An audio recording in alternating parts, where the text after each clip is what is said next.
बहुत बढ़िया प्रोग्राम चल रहा है। आदरणीय सभापति जी देवेश ठाकुर जी बहुत प्यार करते हैं कवियों से, हर साल बुलाते हैं। ये प्रोग्राम जब से शुरू हुआ है बहुत अच्छा चल रहा है, आप लोग बहुत अच्छा सुन रहे हैं। मैं भी बहुत 10-15 मिनट आपके बीच में हूँ क्योंकि सीमित समय है, आपको सभी वरिष्ठ कवियों को सुनना है। लेकिन त्रिशा आई, इसने कहा कि जो समापन की कविता थी वो थी कि बेटी अगले जन्म में बनाए। बहुत बेटियों की तारीफ हुई। उसके बाद शंकर जी आए, उन्होंने भी बेटियों पे शेर सुनाया।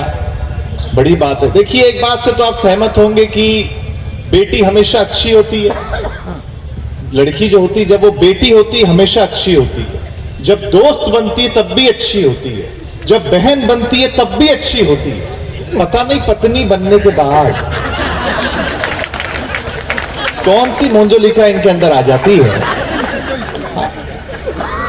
ऐसा ही है। लेकिन मैं, जैसा मेरा परिचय दिया गया, मेरे बारे में बताया गया, हास्य के कवियों कोई टेंशन लेना नहीं। 10-15 मिनट आपके बीच में हूं और जितनी भी देर मैं यहां पर हूं आपका सिर्फ ध्यान चाहता हूं और कुछ नहीं चाहता हूं। हमारे पास कोई यंत्र तंत्र नहीं है, कोई तबला ढोलक पेटी नहीं है, केवल हमारे शब्द हैं। हम हमारे शब्द से आप तक पहुंचने की कोशिश करेंगे और जहां बात आप तक पहुंचे आपकी प्रतिक्रिया मिलती रहे, क्योंकि ये दो तरफा मामला होता है। बात यहां से कही जाती है, वहां से सुनी जाती है, सराही जाती है, तब यहां से दूसरी बात कही जाती है। तब मैं पहली 4 पंक्तियां सुनाता हूं कि तुमको मिल सकता है हमसे बेहतर। थोड़ी देर के लिए अपने आप को भूल जाइए और मेरी हास्य की दुनिया में आइए, क्योंकि देखिए, सब आदमी धन के पीछे तो तब तक भागता है जब तक उसका निधन नहीं हो जाता। मुझे याद है, बहुत बड़े बादशाह की मौत हुई। ध्यान से सुनना और बात अच्छी लगे तो आगे से लेकर पीछे तक तालियां बजाकर मुझे बताना, मुझे लगना चाहिए आप सुनने के लिए तैयार हैं। एक बहुत बड़े बादशाह की मौत हुई। वो अपनी पत्नी के लिए 1000 करोड़ रुपए छोड़ के मरा। उसकी पत्नी ने घर के नौकर से शादी कर ली। उस दिन नौकर ने कहा कि मुझे अब तक ऐसा लगता था कि मैं मालिक के लिए काम करता हूं, आज समझ में आया मालिक मेरे लिए काम करते थे।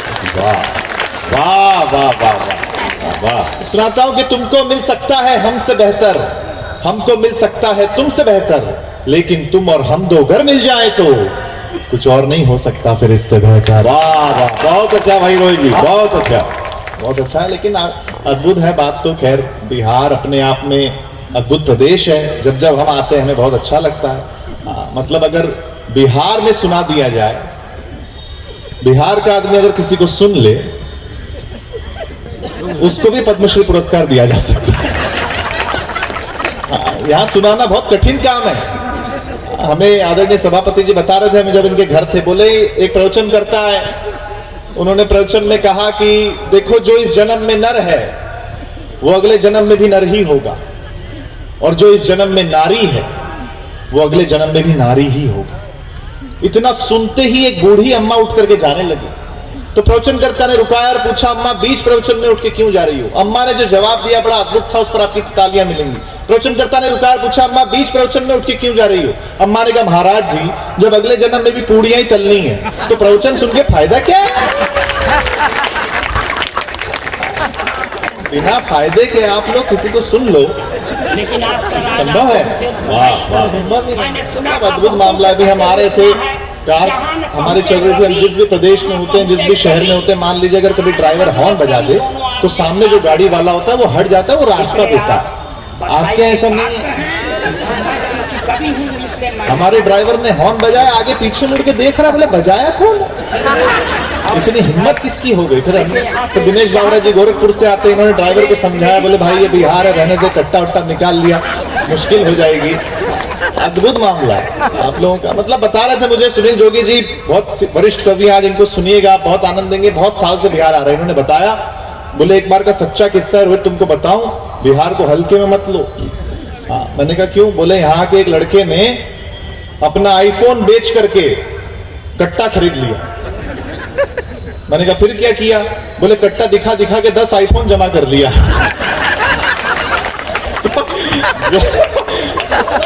हर चीज संभव है आपके लिए। लेकिन मैं एक कविता आपको सुनाता हूं। मैं मुंबई से आपके बीच में आया हूं। अगर महाराष्ट्र का एक कवि अगर बिहार पर कविता सुनाता है तो उस पर आपका सर्वाधिक प्रेम चाहता हूं। तब मैं सुनाता हूं कविता, सुनिए और आपका आशीर्वाद चाहता हूं कि थका नहीं है राज्य कभी ये, सुनिएगा कि थका नहीं है राज्य कभी ये, कभी न हिम्मत हारी है, थका नहीं है राज्य कभी, वाह वाह, कभी न हिम्मत हारी है, तभी तो दुनिया कहती है बिहारी सब पर भारी है। थका नहीं है राज्य कभी, कभी न हिम्मत हारी है, तभी तो दुनिया कहती है बिहारी सब पर भारी है। मां सीता की धरती है ये। आज सुबह जब दर्शन करने के लिए हम लोग गए, कोई बात नहीं, पानी मत फेरो, अब बहुत फेर चुके, तब हम लोग गए, बहुत अच्छा दर्शन हमें हुआ। तब मैं सुनाता हूं कि मां सीता की धरती है ये, नए कलेवर गढ़ती है ये। एक ऐसा व्यंजन जो पूरी दुनिया में आप लोगों ने मशहूर किया, उसका नाम लेता हूं और आपकी तालियां मिले कि मां सीता की धरती है ये, नए कलेवर गढ़ती है ये। लिट्टी चोखा का स्वाद आपका सब स्वादों पर भारी है, तभी तो दुनिया कहती है बिहारी सब पर भारी है। आइए सर, स्वागत है आपका, बैठिए। आप जब धोखा खाते हैं तो आईएएस और आईपीएस बनकर आते हैं।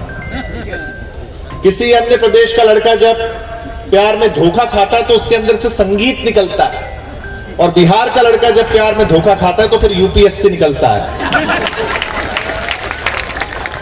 आप जब धोखा खाते हैं तो आईएएस आईपीएस बनकर आते हैं।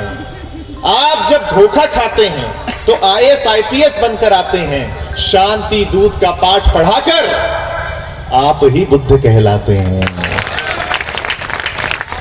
अंतिम दो पंक्तियां इस कविता की, और सबका आशीर्वाद मिले कि दुनिया के हर कोने में, दुनिया के हर कोने में एक न एक बिहारी है, तभी तो दुनिया कहती है बिहारी सब पर भारी है, बिहारी सब पर भारी है। बहुत अच्छे, बहुत अच्छे, वाह रोहित जी। शंकर जी तो खैर बहुत अच्छा, बिहार का नाम पूरी दुनिया में लेके जाने वाले शंकर कैमरू जी बहुत बढ़िया संचालन कर रहे हैं। हाँ, वैसे आपको बताऊं कि सब शादीशुदा लोग सामने बैठे हैं, उसके बावजूद हंस रहे हैं, बड़ी बात है, वरना बहुत कठिन काम है। मैं आपको बताऊं ऐसा संभव नहीं है। विवाहित महिला की पहचान होती है, उनके गले में यहां तक मंगलसूत्र लटका होता है। विवाहित पुरुष की भी पहचान होती है, उनका चेहरा यहां तक लटका होता है, तुरंत पता चल जाता है। आपको बताऊं बेसिकली देखो, पुरुष तो वैसे भी डरपोक आदमी, बेसिकली डरपोक आदमी। आप देखो ना, शादी के वक्त जब दूल्हा जाता है दुल्हन को लेने, 200-300 लोगों को साथ में लेकर के जाता है, और वो वहां से अकेली आके सीधा घर में घुस जाती है, और ताली अगली पंक्ति पर देना कि वो ऐसा घुसती है, ऐसा घुसती है कि बाद में उससे पूछे बिना घर में कोई घुस नहीं सकता। वाह वाह वाह वाह वाह, पत्नियों की कोई बात ही नहीं अशोक भैया। मतलब मैं आपकी जानकारी के लिए बताऊं कि पिछले दिनों मेरी भी पहली बार शादी हुई। हाँ, तो बड़े लोगों ने समझाया कि नहीं नहीं, शादी होती है तो गिफ्ट देना पड़ता है, घुमाने लेके जाना पड़ता है। मैं बड़ों की बात में आ गया, कभी आप भी आए होंगे, तो मैंने सोने का हार खरीदा, पत्नी को गिफ्ट किया। उसने देखा, उसको बड़ा पसंद आया, वो पहनने लगी। पहनते पहनते पूछा, ये असली तो है ना? मैंने कहा असली होना चाहिए, वरना 35 रुपए गए पानी में। कोई जवाब नहीं। मतलब बबलू जी, मैं आपको सच में बताऊं, आपने तो बहुत खर्चा किया, हम ऐसा नहीं करते। मेरी पत्नी ने कहा कि तुम पूरी दुनिया घूमते हो, मैं घर में बैठी रहती हूँ, मुझे घुमाने लेके चलो। बात पहुंचे तो बताना, बहुत बारीक बात कहने जा रहा हूं। पत्नी पीछे पड़ गई, बोले घुमाने लेके चलो, घुमाने लेके चलो, घुमाने लेके चलो। मैं उसे शमशान घाट पे ले गया। वो बोली कैसी जगह ले आए हो? मैंने कहा अरे पगली, लोग मरते हैं आने के लिए।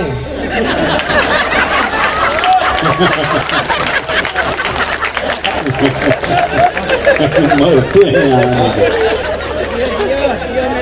पत्नी पत्नी होती है, गुस्सा हो गई। फिर मैं उससे कहा तू चिंता मत कर, अपनी शादी की 10वीं एनिवर्सरी पर मैं तुझे अंडमान एंड निकोबार आइलैंड ले जाऊंगा। वो बड़ी खुश हो गई, बोले अच्छा, और 25वीं पर? मैंने कहा लेने आऊंगा।